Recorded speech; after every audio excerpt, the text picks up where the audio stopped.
Hello everyone, Sanjay again, demand generation expert for real estate professionals. आज मैं आपसे बात करने के लिए यहाँ पे आया हूँ एक टॉपिक पे, और उस टॉपिक का नाम है एलिवेटर पिच। एलिवेटर पिच होता क्या है? आज सुबह मेरे पास कम से कम 2 एजेंट्स ने कांटेक्ट किया, एक गुजरात से और एक झारखंड से। और कांटेक्ट करते ही उनका जो पहला लाइन था that I have a plot. Jharkhand का जो एक एजेंट था उसका कहना था कि I have a plot, do you want to buy it. And जो गुजरात से था वो धुलेरा के एक कमर्शियल प्लेस है वहाँ से भी था। उन्होंने कहा that do you want to buy this plot. मैं इस क्वेश्चन का आंसर उन्हें नहीं दे करके मैं सोचा इस ग्रुप में जा करके वो बताऊं कि कैसे हम लोग पिच करते हैं जब फर्स्ट टाइम हम लोग किसी को पिच करते हैं। देखिए, होता क्या है कि जब भी आप किसी पर्सन से मिलते हो first time, when you are a real estate professional agent, right, and you are trying to sell something, और फर्स्ट मीटिंग में ही आप मिल करके अगर आप उसे अपने प्रोडक्ट के बारे में बताते हो या उसे इस बात का सेंस दिलाते हो that you are a sales person, जैसे ही सामने वाले को यह पता चलता है that you are sales person, वो आपसे दूर जाएगा। वो दूर जाएगा और आपसे दूरी बनाए रखेगा। See, you can not sell anyone in the first instance. अब समझिए इस चीज़ को, सबसे पहला काम क्या है आपको अपना प्रोडक्ट को सेल नहीं करना है। सबसे पहला काम आपका है कि आपको उस पर्सन की दुनिया में जाना और उसको अपने में इंटरेस्टेड बनाना। That's the first goal when you are meeting somebody first time. अब तो इसके लिए किसी भी पर्सन से आप मिलते हैं तो ऐसा क्या आप इंट्रोडक्शन अपना दें, ऐसा क्या आप बोलें जिससे कि क्या हो कि वो पर्सन आप में इंटरेस्ट दिखाए। मैं इसको एक एग्जांपल के साथ आपके साथ शेयर करना चाहता हूँ। एग्जांपल ऐसे, जैसे मान लिया जाए कि आप एक रियल एस्टेट एजेंट हैं जो फर्स्ट टाइम होम बायर्स को हेल्प करते हैं। आपका प्राइमरी काम क्या है कि फर्स्ट टाइम होम बायर्स को घर दिलाना। अब सपोज कीजिए आप किसी पर्सन से फर्स्ट टाइम आप मिल रहे हैं कहीं पे, मिलते ही आप उसे ये मत बोलिए that I am a real estate agent और मैं आपको I am in sales. He will not show any interest. इसका एक फंडामेंटल रूल है जो आपको मैं बता देता हूँ, और उस रूल को हमेशा आपको याद रखना है। जब भी आप अपना इंट्रोडक्शन दें, इस इंट्रोडक्शन को मैं कहता हूँ एलिवेटर पिच। इंट्रोडक्शन में 3 कंपोनेंट को जरूर रखें। फर्स्ट इज टाइम, सबसे पहला चीज है टाइम। सेकेंड है नंबर्स, एंड थर्ड है आपका रिजल्ट। मतलब आप इसको, जैसे मैं एक एग्जांपल देता हूँ अपने बारे में, that I am helping real estate agents for 15 months और 15 years to double in doubling their sales. See, simple है। कोई अगर मुझसे पूछता है कि आप क्या करते हो, सिंपल एक आंसर देना है that I help real estate agents to double their sale. That's it. Do you want it? So that's how I introduce. Now when आप जब फर्स्ट टाइम होम बायर्स का रियल एस्टेट एजेंट हो और आप उन लोगों को हेल्प करते हो जो फर्स्ट टाइम प्रॉपर्टी परचेज करते हैं, तो आपका इंट्रोडक्शन कैसे होना चाहिए? That I help first time home buyers to find their dream homes. That's it. Instead of that I'm a property agent, I'm a property sales or I deal in property.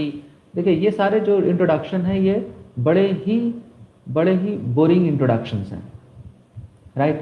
So whenever you are introducing, hey Ashish,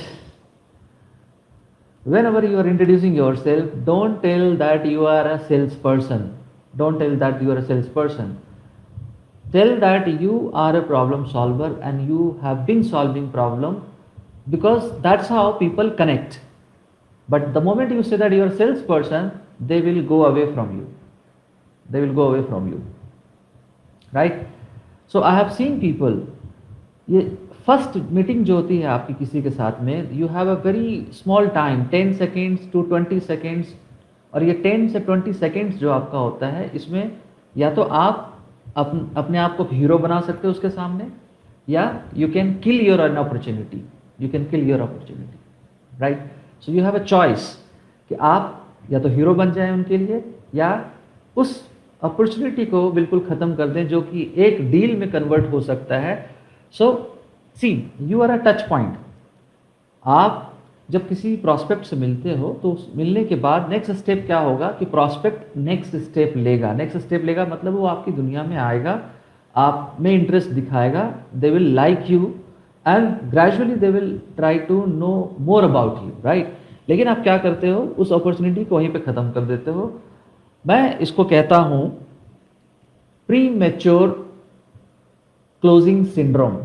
note it down, pre mature closing syndrome. ज़्यादातर real estate agents इस syndrome से पीड़ित होते हैं, है ना? उनको ऐसा लगता है कि कोई मिला है तो उसको क्लोज करना है, बस उसके बताओ और उसको बेच दो, right? So this pre mature closing syndrome से ऑलमोस्ट 90% रियल एस्टेट प्रोफेशनल्स पीड़ित हैं।